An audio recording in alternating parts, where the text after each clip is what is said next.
family. My name is Vicki Dillard for African Diaspora News Channel. Thank you so much for tuning in. As you come in, be sure to come in giving us a big thumbs up, and share the broadcast. Family.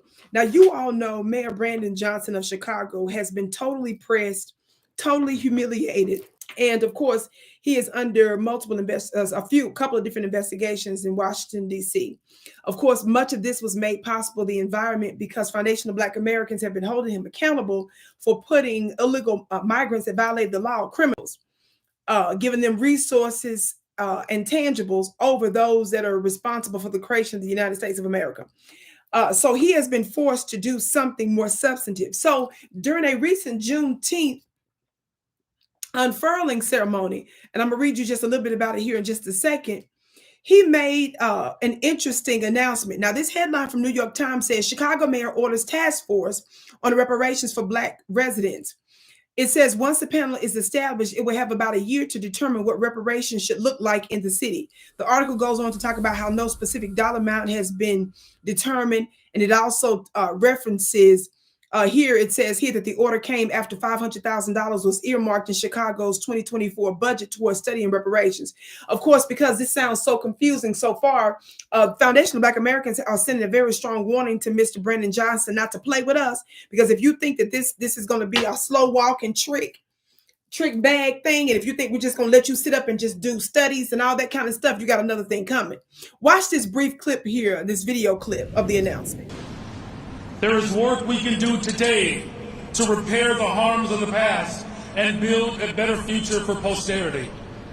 We know that historic disinvestment by government and private sector has left too many of our communities, particularly the South and West Side neighborhoods, without control of the assets in our own communities, excluding us from wealth building and opportunities.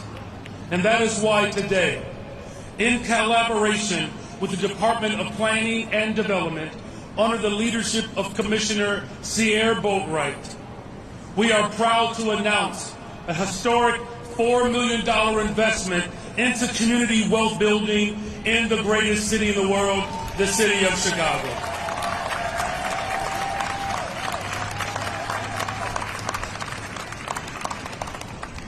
The Wealth Our Way Capital Grant Program will be administered by Community Desk Chicago. It will fund community-driven wealth-building models designed by the very communities that they serve. With up to $500,000 in capital grants per project and $3.5 million reserved for shared ownership models, the investment will put economic power directly in the hands of the community that have been affected by historic slavery.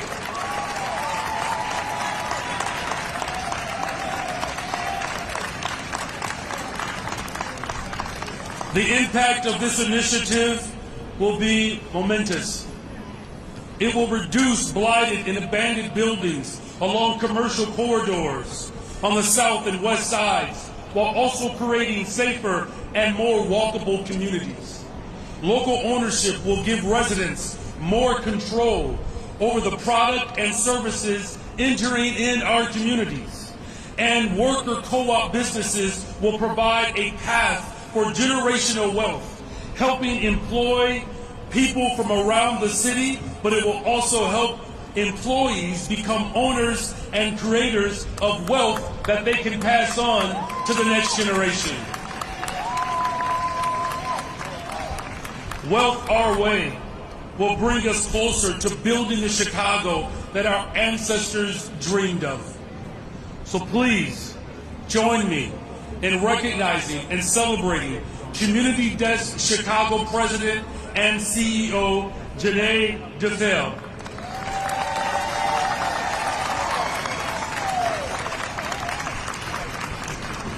Thank you, Janae, and the tremendous support that Wealth Our Way will bring to Black residents in reclaiming ownership of our own communities. That is the spirit of Juneteenth, you all. It is about reflecting on our past. Other cultures are taught to never forget. We need to be reminded as blacks here in Chicago and America, remembering our past and working towards a more just future. Investing in black is not a criminal act.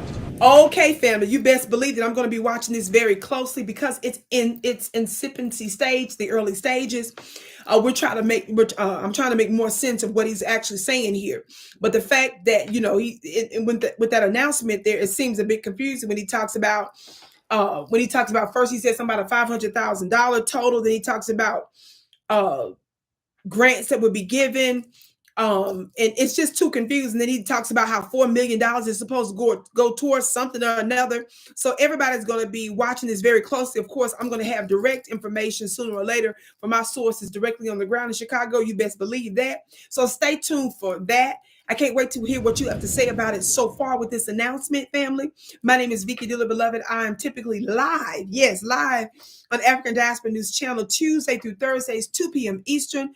In addition, I give international commentary, so look for that as well. Yes, I can't wait.